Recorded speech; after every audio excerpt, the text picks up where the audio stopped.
अब हम बात करेंगे इसके कारणों के बारे में। देखिए, दो बहुत इंपॉर्टेंट चीजें हैं इसमें जानना। एक तो होते हैं मॉडिफाइबल रिस्क फैक्टर्स और एक होते हैं नॉन मॉडिफाइबल रिस्क फैक्टर्स।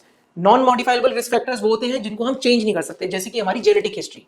मान लीजिए कि हमारी मदर में या फिर मदर की किसी सिस्टर में या फिर हमारे सिबलिंग्स में अगर ये कैंसर है तो definitely there is a high chance कि वो हेरिडिटरी लिनिएज में किसी और को होने का भी चांस है। बट कुछ ऐसे फैक्टर्स भी हैं जो मॉडिफाइबल होते हैं।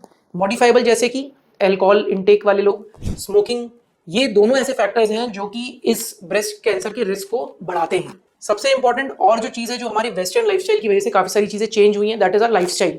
Sedentary habits, no physical workouts, तो ये भी one of the most common cause देखा गया है कि which has led to increase in cancers in general. मोटापा, फीमेल्स में अगर देखा गया है कि जो हेल्दी फीमेल्स होती हैं उनके अंदर ईस्ट्रोजन की मात्रा भी बहुत ज्यादा पाई जाती है और इस ईस्ट्रोजन मात्रा ज्यादा होने की वजह से भी ब्रेस्ट कैंसर का रिस्क बढ़ जाता है। तो this is called as hormonal imbalance. Then a very important thing is, आज के जमाने में क्योंकि सब फीमेल्स जो हैं they want to compete and they are professionally very sound, तो सबकी जो मैरिज एज है that is getting delayed.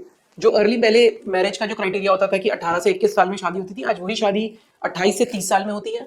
And because of professional environment there is a lot of stress going on in the families, तो हम लोग breast feeding, जो कि exclusive breast feeding concept हुआ करता था, वो भी हम प्रॉपर्ली फॉलो नहीं कर पाते हैं। We have seen that females who get married late और those who are not able to do a exclusive breast feeding, even in females में भी ब्रेस्ट कैंसर के रिस्क बढ़ते जा रहे हैं। तो इफ यू सी नाउअडेज, तो ये ब्रेस्ट कैंसर जो कि पहले के जनरेशन में 60-70 साल में पाया जाता था, वही कैंसर आज के जमाने में 30 ईयर्स 40 ईयर्स की लेडीज में भी हमें देखने को मिलता है।